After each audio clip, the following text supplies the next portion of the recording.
You are listening to the Be the Bridge podcast with Latasha Morrison. How you guys doing today?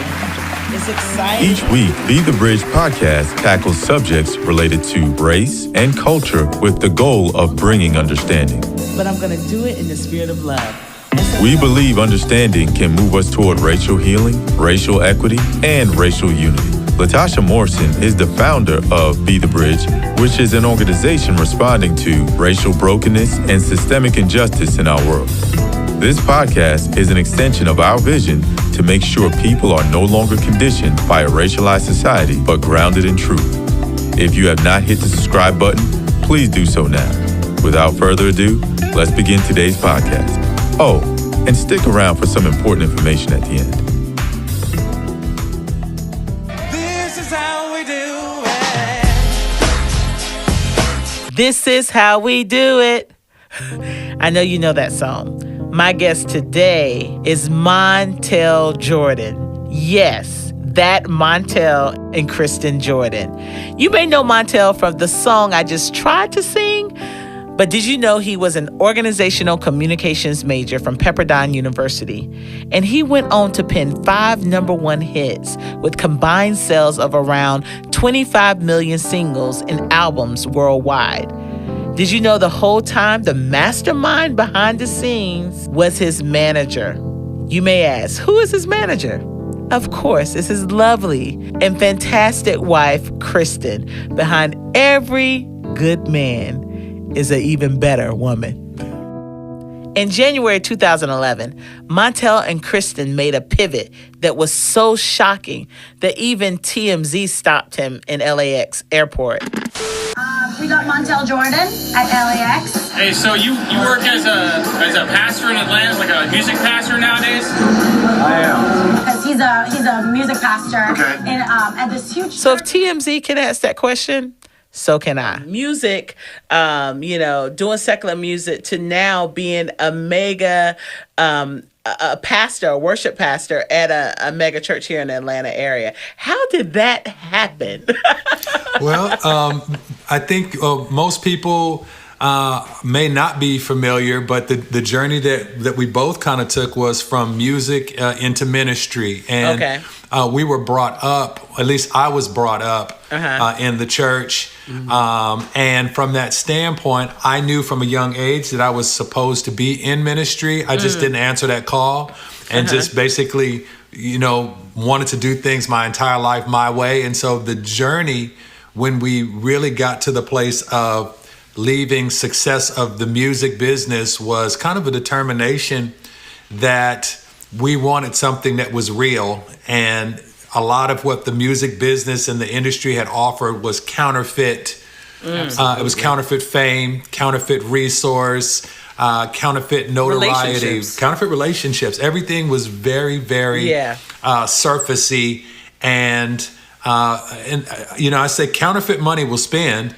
So we were able to sustain there because even what's not real, placed in the proper place, becomes a currency, but we were never satisfied while we were there. And so moving into ministry, Latasha, basically was the journey of just wanting something real as opposed to something that had been counterfeit. Yeah, and we wanted to lead a life of significance. And up to that point, we realized that everything was kind of empty. And so it's like, no matter, like, we thought that, okay, if you smell 1 million records, that's going to be like the, ooh. Yeah.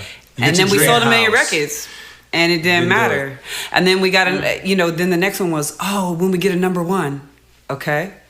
And then you did that. Okay, maybe it's another one. And after number 6, it didn't really matter. And the thing is that so many things we were trying to fill really this God-sized hole with a man-sized solution, and it never filled. I love that. So repeat that again. I love that. That we had a God-sized hole in our hearts, and we were trying to fill it with a man-sized solution, and it could never fulfill. Yeah. Wow. That'll preach right there. I can tell. Lord. I can say you got a good one. I'm married up. You got a good one. You married up. Montell became the worship pastor at Victory World Church in January of 2011. Victory was founded in 1990 by pastors Dennis and Colleen Rouse with just 6 people. Victory now welcomes more than 16,000 people each weekend. But hold up, R&B star? Worship pastor? I had to ask this question. You know, your background is R&B. And so how do you do that? How are you leading multiculturally in this environment? You know, it takes intentionality. And it takes dying to oneself, one's preferences, to prefer others. When you got, at Victory Church, they have 141 different nations of people in one church. Wow. And like you said, that simply means that ain't nobody going to be happy with worship. Right. Because what you do. The Nigerians, they want to worship like this, and other people want to be laid out on the floor. Somebody wants to run around. These people don't want to lift their hands. Everything is always different. But I think that it wasn't just my R&B background, but it was my pop sensibilities that also enabled me to almost take my journey into worship school. So, having a R&B record that was kind of a hip hop record that took me to the hood, that became a pop record that took me around the world. I learned, how Japanese are at concerts. I learned how some people are very, very outwardly spoken. Some people are more reserved. And so literally a song that took me from Germany to Abu Dhabi, just all around the world, gave me different context of how people are, what they do, how to identify with those different cultures and nationalities. So literally, my music business experience was not seminary, but it was like cemetery, what I say, where I had to die to some things to be able to learn how to do worship in a non-worship setting. And so that basically was the template for me walking into a multicultural atmosphere, and people thinking initially, Montell coming in here, R&B, he's going to take everything and go black. Everything is going to go gospel. And I was like, no, I love black, but I also understand how to be able to how to translate black into where everybody is able to digest and partake of what, God wants to share in worship. So it was like a training ground. It was a training ground. Exactly. And I think we learned too that, I think growing up it was different for us, and so we always thought praise and worship. We thought praise and worship was one word. Yeah, we did. We thought praise was the fast songs and worship was the slow songs. Hey, somebody listening to this right now, they probably still thinking that right now. They'll never know. They're like, what? Yeah, it's not. But that's the beauty of it. I think in this setting, what we learned is that praise is what we do because of what he's done. Yeah. And we're grateful for that. But worship is because of what he does and who he is. Yeah. And the thing is that we didn't have that understanding until we came into this setting. And so when you get that revelation, then you don't have that opinion of I don't like this song. I don't want this song. This song doesn't fit how I feel, because worship isn't about you. It's about God. And so when we got that revelation, then it was okay, it doesn't matter white, black, Chinese, it doesn't matter. It's really just about coming what we came to do and getting people in that mindset. I love you said that. We praise him for what he's done. We worship him for who he is. Okay, so for those of you who may not know, Kristin is biracial. You caught Kristin's wisdom and deep understanding of how to distinguish between worship and praise. Of course, coming up in California, where there are so many multi-ethnic and multicultural churches, Kristin had to grow up in one of those many diverse ministries nearest to her, right? Let's see. She was a heathen when I found her. Heathen. Latasha. Backslidden heathen. I had to flirt to convert. And this happened. This is no, funny. I didn't grow up in church. And so, funny enough, my grandparents were actually pastors in the Salvation Army, and they built churches all over the world. Wow. My grandfather was actually a keynote speaker at the fall of the Berlin Wall. Wow. So it was in my DNA, but because their kids grew up in that, they revolted. Instead of running to, they ran from. So I didn't grow up in church. And so actually I didn't get saved until I was 23 years old. Okay. I had to pull it out of her. Yeah. I took her to church with me one Sunday morning. Yeah, similar story. The Spirit moved. And she said yes. Yes. Yeah. And that was my first experience of that caliber. Really? And the flipping of the pews and the goodness. And the hat. That's and not then announcements. That's not at Victory Church, by the way. No. You're gonna get that, but you can get that here. Okay. So like you know how to turn it on, right? You know how to turn it on. Yeah, there's a button. There's a button. We all got it. We all got it. There's a button you can push. So, yeah. We call that the turn up button. Go ahead. turn up. I'm sorry. I interrupted you. But so for me, he was actually the first one to take me to church, and I was like, oh boy. And of course, I was the light bright in the whole place, and I was still in the golden boy, so then you already know how this goes. But you know, I got the hat and the church hat and the Bible to match, you know. Oh my all the goodness. things, right? But it wasn't actually until that happened when I was 19. Okay. And I actually got saved when I was about 23. Okay. And that was I went to a Foursquare church in Los Angeles. Okay. And changed my whole situation. Like I remember it was on a Christmas Eve service, and they were like. And for the first time hearing that God loved me, specifically me, but feeling that presence, I was like, okay, this is different.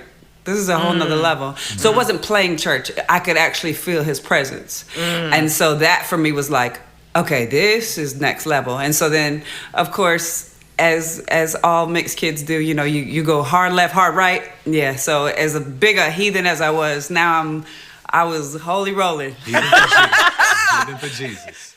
At the beginning of the last segment, you could hear in Montell's vocal riffs and tone that his church upbringing was very different from Kristin's. Check this out. Church growing up for me was like a family reunion.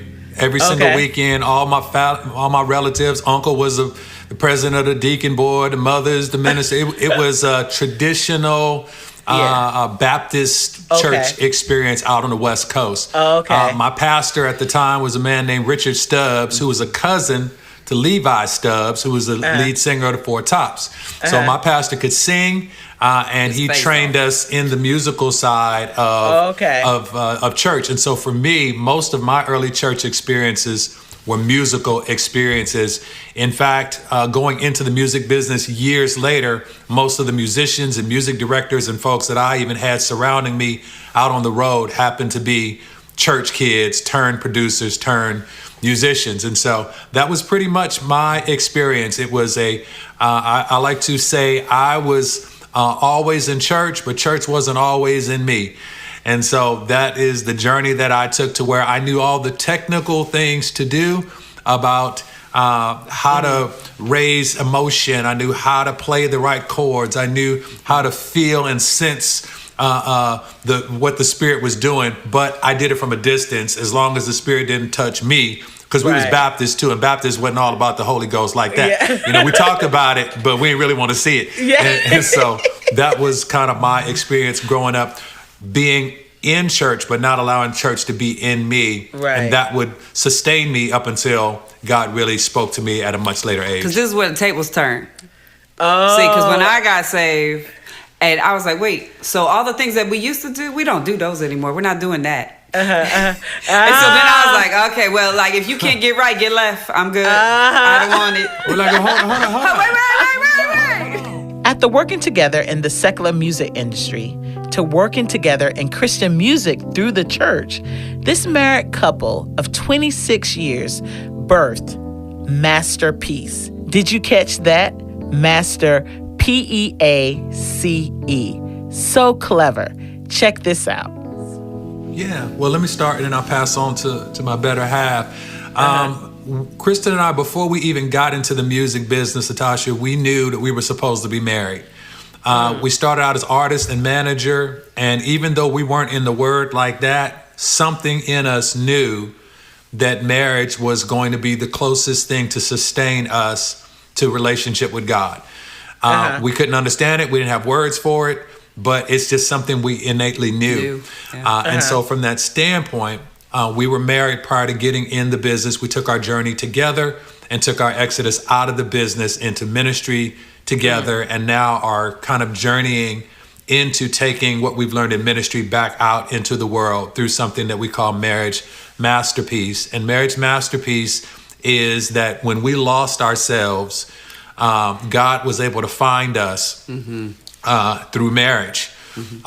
He was able to, when I was off the deep end and losing it, when she was wilding out, it was in the safety of marriage that we were both able to be put back together again.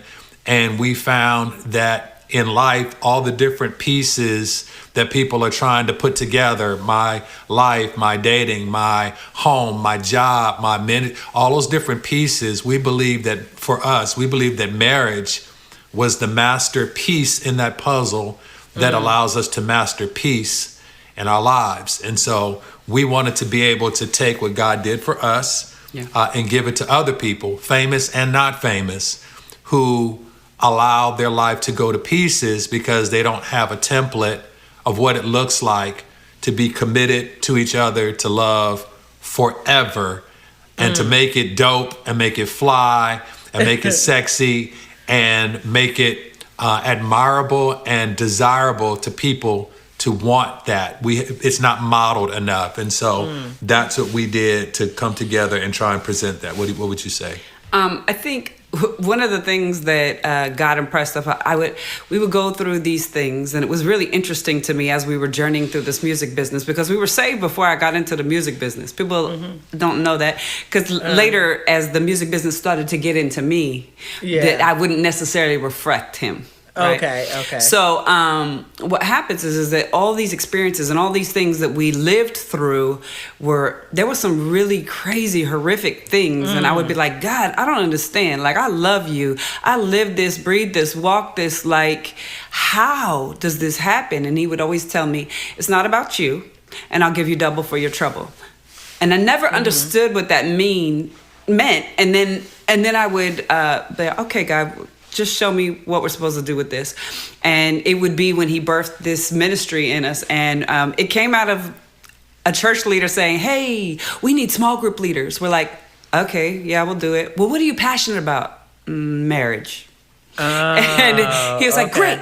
Next week, I need you to have these things. And I was like, whoa. I mean, we're still in the music business at this point, right? So, but we started doing these sessions, and the thing is that as we started to do it, it was like, this is like air to our souls. Like, whoa. It's something we got to do together, too, as opposed to me leading worship, being over here, her producing and being over here, doing marriage ministry, like what we're doing even right now. We get a chance to do it together. And be close and vibe off each other and feed off of each other. And at the end of one of these sessions, we had a question and answer session. And basically all of these people would put forth their problems. Well, What happens if this? Your husband cheats? What do you do about that? Well, you may not understand. And they always preface, you may not understand, and you may not get this. Yeah. And then basically we had 50 couples in the room. Every one of them got an opportunity to speak. And they would start out with a question like that. And we would say, well, actually in 2003. Well, actually in 1999. Yeah. Well, actually. And God reminded me that I told you it wasn't about you. And I'm going to give you double for your trouble. That's good. And so what happens is that our messes become our ministry. And so what we do is take the places where we were broken, where we were a mess, and that God was gracious enough to see us through, and try and help people walk through things that they feel like that they can't. And the idea is that we're hope on the other side of the mountain, so that even if they're on the back side, they know there is a front side and there is hope. Because if he can fix us, girl, bye, he can fix anybody. That's so good. I mean, they do ministry together, but Kristin is still Montell's manager. How does that work now, especially in a Christian context? It's different now. Yeah. Okay, it's different in the context of we're different. Hallelujah. Yes. Yeah. Because truthfully, what happens is that, and I think this happens with a lot of people, and I think that sometimes we love Jesus, but we get out in the world and we don't allow him to speak into things. So when we get outside of ourselves, we become somebody that we're not too proud of. So now when we're in that space, I was different. I wasn't, oh goodness gracious. People who knew me then, they see me now and they're like, wow, Jesus what is real. that? Jesus is real. Your life is a living testimony, huh? Yes, and it's funny because he's not the man that he was. Not at all. Like this is everything that God told me would be and more. Oh, wow. But it's through prayer and through God absolutely getting a hold of a man's heart and changing him from the inside out. And so now when I deal with them, it's from a different place because I'm a different person and he's a different person. Before, the word submission was like a cuss word. And in this context, even though in a management context, I've learned how to be submissive and lead as well. Yeah. But it's a different, I will never address him the way that I used to because I know the power and the strength in submission and the power and the strength of being in order. Okay, let's be real. I love Montell the worshiper. But come on, I like R&B Montell too. In secular settings, I really don't mind hearing him do his hits. But that led me to this question. Like Montell you're still doing concerts, right? Yes. Yeah. Yes. Do you do all the songs? Like, are you doing all the songs? No. Oh no. So let me give a preface of what it looks like. Okay. And Kristin knows that when we left the music business and went into ministry, there were certain people that were reaching out to us. Montell, come do a concert. Montell, do a concert. I literally had laid down the whole music business for like almost 4 years. Okay. Nothing. No singing. Not once. I got rid of tracks. Like I was done. Wow. And this one burn the plow. Yeah, it was really that. Wow. And this one promoter continued to pursue her every single year. Every year. I need Montell for this show. I need Montell. And she finally reached out to him, was like, hey, you know, why do you keep calling? I need Montell for this show. Well, Montell, he's not doing shows. He retired. Yeah, I know he retired. Well, he's a pastor now. Yeah, I know. I'm a Christian too, and I've been following your career. And so she's like, well, if you know he don't do that anymore, why do you keep calling? And he said, because I'm doing a show. It's really dark, and I need some light. Oh, wow. So from that standpoint, like, wait a minute. It becomes, all right, so God, if you want to use what you've given us in ministry to be able to actually take it out into the world where it's supposed to actually go, I don't know how to do that. How can I do that? And so I've crafted a show that there are certain things I just don't sing anymore. So my preface though to him was, listen, okay, so the only way we'll say yes is if one, there's no censorship whatsoever. I can do whatever I want to do, and as long as I do this is how we do it, you don't have any contention. I can say Jesus, I can do whatever I want, and he was like, you're good to go. So what we did was to craft the show. I've either changed words in songs, or I will use some of the music to create nostalgia, so people remember a song. So for instance, there's a funny moment in the show where the song Let's Ride comes on. I don't do any of the because music is a soundtrack to our lives. So when a song comes on, if you was in the script club when Let's Ride was on, you go back there, or you get the pictures, you get the images of what was happening there. So I got to be careful, but I'll start playing Let's Ride. I'll do like the intro of the song, and then I will literally stop the song and I'll say, y'all, I can't do that song. That song nasty. You know what I'm saying? I'm a pastor now. I told you I'm a pastor now. But here's what I can do. And so what I've done is I've sparked the nostalgia that makes you feel like you heard the song because you remember the song. Right. You got to hear a glimpse of it. And so, he did Let's Ride. And that was funny. And now I've moved on to the next piece. So I'm giving you hit records without compromising who we are in Jesus. But I'm also crafting ministry moments that I get to a place to be able to say, hey, I've been saying this song is nasty and this is where I was on this song, but literally I get an opportunity to minister in my shows saying that Get It On Tonight was about adultery, but God saved me from that. Let's Ride was about fornication, but God saved me from that. And so I use those negative musical moments that are attached to people's lives to tell the story of God's redemption. God's redemption. God's redemption. God's redemption. God's redemption. Wow, this is so good. Don't hit pause just yet. We're going to take a really quick break, and we will be right back. If you are listening to today's podcast and would like to become a bridge builder in your community, guess what? Be the Bridge programs are available for youth, college students, adults, BIPOC, and transracial adoptees and adoptive parents. Our desire is for people to have healthy conversations about race, so we've provided guides to lead people through these discussions. Visit our shop at BeTheBridge.com to grab a guide and start conversations in your community. Thanks for staying with us. Let's pick up Latasha's conversation with today's guest. We see us, we see the writing on the wall. When we see us, we've seen it all. We seen too many of us fall.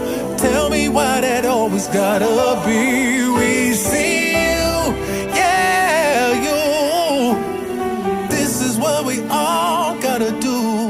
We see us, we see we. This is a snippet of an awesome song called We See You, written by Montell and the iconic hit songwriter and producer Daryl Simmons, that can be found on all music and social media platforms. You gotta see the awesome video on YouTube. All of this illuminates the social justice side of Montell and Kristin. So let's unpack We See You. Embarked on this social justice campaign called We See You. Yeah. And tell me about that and how did that come about, you know? Yeah. Well, we have lots of different friends of different nationalities.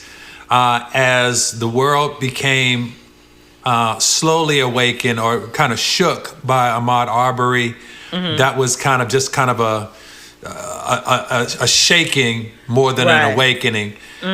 When George Floyd, when our brother's life was taken and when he was murdered, the world's eyes were opened. And in the backdrop of COVID-19, you know, God calling time out on the entire world, all eyes were on social media. All eyes were in a place of where you cannot scroll and swipe past injustice.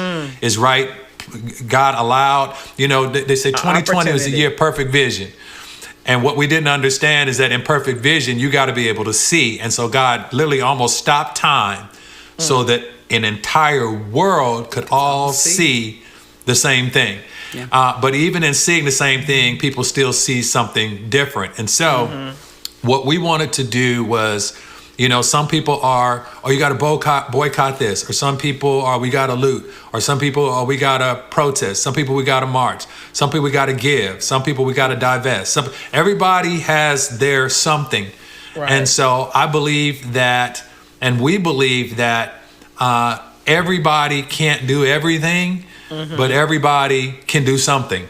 And so we wanted to look at something that we could do that would last beyond our lives, that people could look back and say, you know, when people looked at the 60s or the civil rights movement of the 60s, and they said, well, if I was there, I would have done this. Or if I was there, I would have done this. Okay, well, here we are.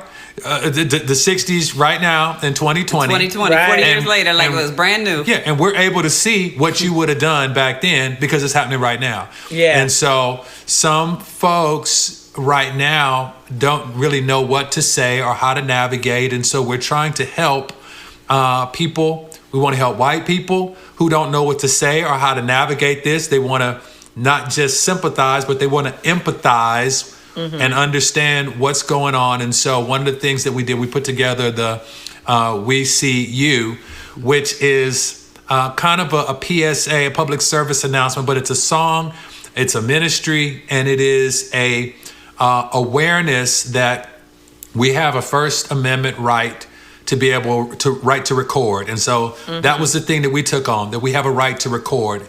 And we took that on because in the Ahmaud Arbery case, somebody was recording it, even though the intention wasn't probably honorable. Because it was recorded, we were able to see it. In the case of George Floyd, if no one was recording it and we just heard about it and they said, oh, this guy was, you know, murdered by the police, it's like, oh, that's sad or that's bad. But when you can see it and it's your First Amendment right, what we're seeing now is that people are becoming more aware that they have a right. It's in your First Amendment. It's not something you have to press for, but it's something that we have the right, you know, to record. And I think one of the things we were finding, like when all of this stuff was unfolding, it was a thing for us that, like, what can we do? What is the thing that matters. And the thing is that what was the separating thing between a George Floyd and a Breonna Taylor? And it was really that there was footage. Yeah. Both are horrific. Both are ridiculous and should never have happened to any human being. Yeah. Especially by another human being. I don't care what color you are. The fact that you could think that this is okay. But what happens is that when nobody's recording, then it's just a travesty, right? But it's harder to hold those accountable. Now I think, listen, this has been happening all along. It's injustice and the way that we've been treated at the hands of people in authority based on several things. That this has been happening all along. But I think where the difference comes in is now that we have people who can record it, and now you can play it back. Now it's harder to say that didn't happen, to forget it. Those images are forever burned in your mind. And that was for us is like, okay, how can you sit on a jury of peers and not have an impression that this person has to pay for a life that he took? And so now with those impressions, and so what happened is in the season of that we were doing this in Arizona, there was a community that was saying, well, if it's deemed a police crime scene, then you can't film. Record. No, wait. That goes against the Constitution. You can't just make up rules as we go along. Exactly. Like, wait, what? It doesn't work like that in any other place. So why do you get that authority? So for us, we were like, oh no, blast. Like we can't allow that because that's the way you're trying to silence. And for me, I have two 17-year-old boys. I have a 31-year-old son. And for me, the terror of thinking that you could get pulled over and they can do whatever they want to do because of the color of your it's terrifying to me that I have a 17-year-old son that this week he gets his license, right? Whereas white parents are like, oh, this is so exciting, I get freedom, I'm so happy. That's the conversations I have at a football game, and I'm like, I'm terrified. No, I'm not happy at all. And it's not that I don't trust you, it's that I don't trust them. And for me, the fact that they could see you and not know that you're the most loving, compassionate human on this planet, to not know that he's my baby, but you're not going to see that. You're going to see this black man, and that's the thing that was for us. Like, okay, we have to do something. We have to educate. We have to let people know that it's your First Amendment right that when police are engaged in public activity, you can audio record them, you can video record them, you can take pictures, because when cameras are turned off, our cameras, body cameras, there's no accountability. And when there's no accountability, then everybody is not safer. Police aren't safer, people aren't safer. We want everybody to be safer, and so the right to record brings awareness to that. I'm all in, I'm all in, I'm all in. I'm all in, I'm all in, I'm all in. I'm all in, I'm all in, I'm all in love with. I'm all in, I'm all in, I'm all in. I'm all in, I'm all in, I'm all in. I'm all in, I'm all in, I'm all in love with.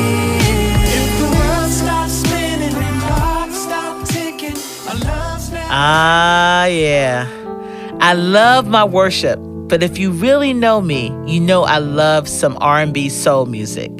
That was a snippet of Montell and Kristin's duet, I'm All In, on Montell's current album, Masterpeace. So I asked Montell this question. Montell, I heard that you're also still writing, you releasing an album called Masterpeace. Tell us a little bit about that. And is there something that the Be the Bridge community can know about this that nobody else knows? Give us a little scoop. So we worked on a project because Marriage Masterpeace allows us to. Well, before COVID, we were able to go and speak and teach and be in places. Remember when you actually could go places? I was like, oh my gosh. And so, but what we would do is the same way we have access to world venues, we also have access into ministry venues. And, sometimes ministry venues have different kind of rules and expectations about and secular thoughts music. about secular music. And, you know, when we're coming in to talk about intimacy, we're coming in to help marriages. But a lot of times, they want me to play the Smokey Norfolk, you know what I'm saying? Who's my man? You know, I love Smokey. But, you know, there's a difference between Smokey Norfolk and Smokey Robinson. Like, you're going to get two different feels, you know? And so what we did was we created an album called Masterpeace, which is a compilation of new R&B love songs and party songs without compromise from the heart of a man that loves God and loves his wife. From that standpoint, it's basically the soundtrack to our Marriage Masterpeace ministry put in R&B hip hop form to be able to infiltrate and be acceptable and actually desirable for ministries to be able to have music that they can look at and say, for our couples, for those who want to be married, this is the soundtrack for your lives. And so that is available now on all streaming platforms. The whole world don't know about it, but Be The Bridge knows about it. So they can go to montellandkristin.com or any place that, you know, with Apple Music, iTunes, Apple, Google Play, Pandora, all those places they can go. But I would say buy the album. Don't just stream it. You know, help a brother send some kids to college and go and actually spend that $9.99 and buy the album. I love it. I love it. Some of you listening probably are asking yourself how you can be as effective as they are in these spaces, especially in the times we are in. Great question. So I decided to ask them for you. Check this out. What advice would you have for people that are listening as they're trying to navigate these spaces, especially in the season and the environment that we have right now, the racial tension, the unrest that we have right now? What advice would you have for people? You want to go first? No, you go. Okay. Yeah, here's what I would say. A lot of folks recognize that truth is what gets you into truth can go into whatever theology you have. Truth can go into whatever color, nationality. That's why I think you have the diversity and the inclusiveness in your Be The Bridge. What I would say, especially into those white spaces, because those are most important, especially in this season, is that God is great.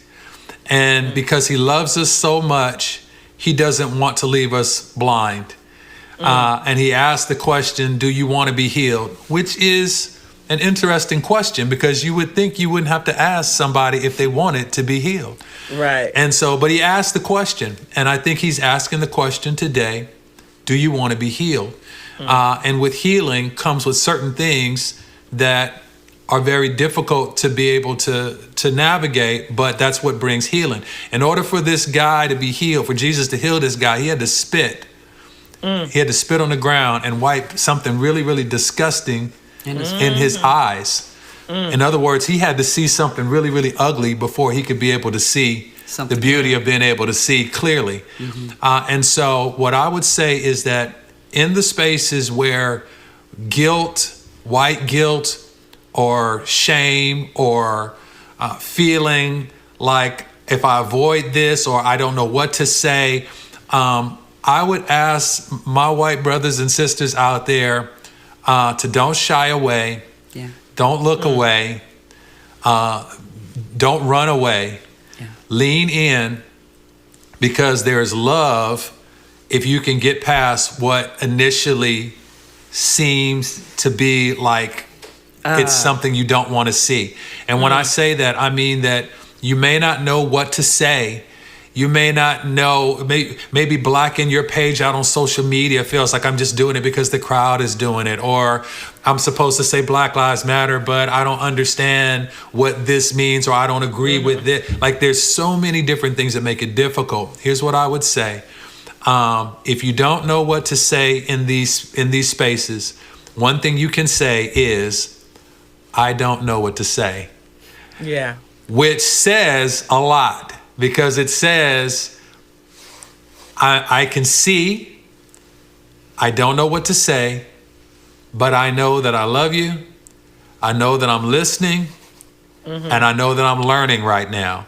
Because if you don't know what to say, and you say that, and you say, I love you, and I'm listening, and I'm learning, that gives you a license to be able to allow God to do in your heart what needs to be done, so you do know what to say. Kristin and I, we were talking about this, that the word says that out of the mouth comes what's in a man or a woman's heart. Yeah. So think about this. If what is in your heart comes out of your mouth, if nothing is coming out of your mouth, that's either because you don't know what's in your heart, or you do know what's in your heart and you don't want to say it. Because if it comes out, you look be a problem. or you sound a certain way. And so the idea is, God, change my heart, because if you change my heart, what then comes out of my mouth is your heart, not my own.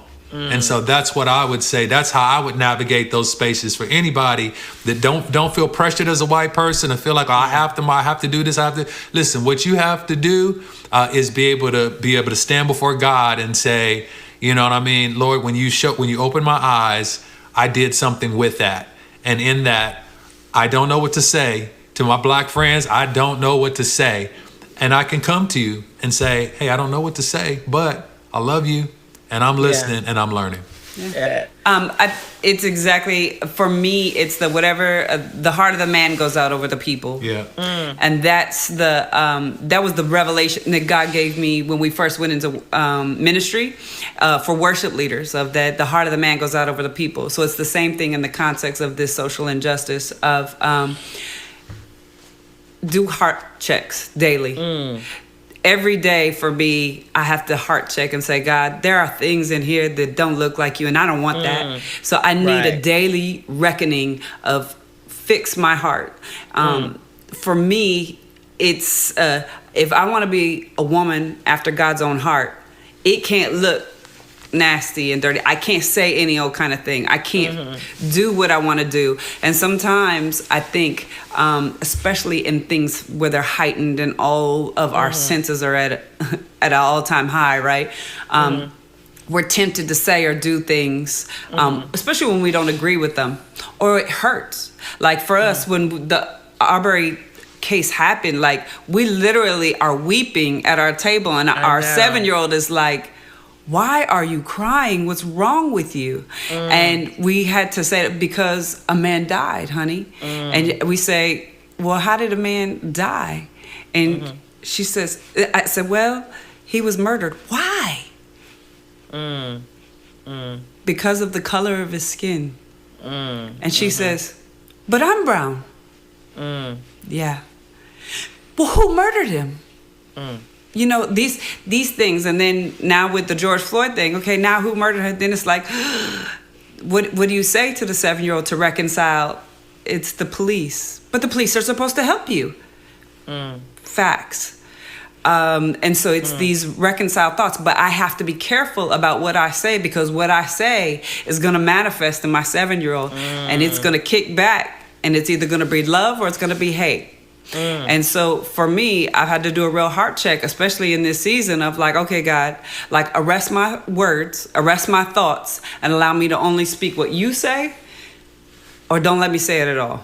And so I think we have to really do a heart check in this season, and invite people into spaces and ask questions. When you don't know, ask questions and listen. Yeah. Because you have a unique key. experience. He has a unique experience of things that have happened to us, and it may not be yours. And it may not be yours. And it may not be yours. Unique experiences that may not be yours. That's so good. I hope you enjoyed and grew from my conversation with power couple Montell and Kristin Jordan. Like Montell said earlier, let's be intentional. Let's step into new spaces and learn about each other's unique experiences so that we can all grow as one body together. Don't forget to go to montellandkristin.com. That's Montell and Kristin with a K, Ristin.com, to see conference excerpts, read their blog posts, and keep up with when they are in your town. And you can pick up some stylish t-shirts too. Also, don't forget to pick up Montell's latest album, Masterpeace. That's all for now, but until the next time, let's remember to build bridges and not walls. If you are a member of the Donors Table, you get access to today's unedited episode. Go check it out. Thanks for listening to the Be the Bridge podcast. To find out more about the Be the Bridge organization and or to become a bridge builder in your community, go to bethebridge.com. Again, that's bethebridge.com. If you've enjoyed this podcast, remember to rate and review it on this platform and share it with as many people as you possibly can. You can also connect with us on Facebook, Twitter, and Instagram. Today's show was edited, recorded, and produced by Trayvon Potts at Integrated Entertainment Studios in Metro Atlanta, Georgia. The host and executive producer is Latasha Morrison. Lauren C. Brown is the senior producer. Brittany Prescott was our transcriber. Please join us next time. This has been a Be the Bridge production. Be the Bridge, be the bridge, be the bridge, be the bridge, be the bridge.